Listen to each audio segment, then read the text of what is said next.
Gabrielle, and I work here at the Cat Clinic of Johnson County. I'm actually patient care manager, boarding manager. We kind of go hand in hand with each other. Before I take you into our boarding areas, I'd like to take you on a little tour in there, but first I want to go into our practice manager's office and introduce you to her.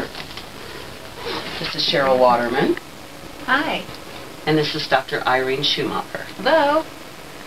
Okay, come with me and we'll have a look in here. This is one of our boarding rooms here. We have condos and suites. These are our condos. And a lot of them, they can all be shifted around and moved. We like to keep as many cats as we can by windows. This is one of our resident cats, Missy here, relaxing in the sun.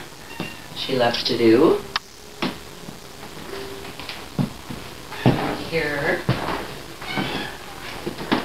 This is Gracie right here. She is also a house cat, and she is in one of our suites. This is what we call our suites. And two cats from the same household can actually board together in one of these if they get along, and they can stay in there together. We have lots of light, lots of south windows here for the cats.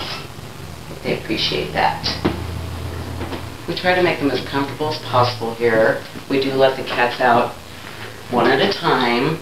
If they're from the same household, again, they can come out and play together, but we try to let them out so they can romp a bit and just play in the rooms upstairs here. And we have one more room. This is our suite room. And we just have four more of the suites in here.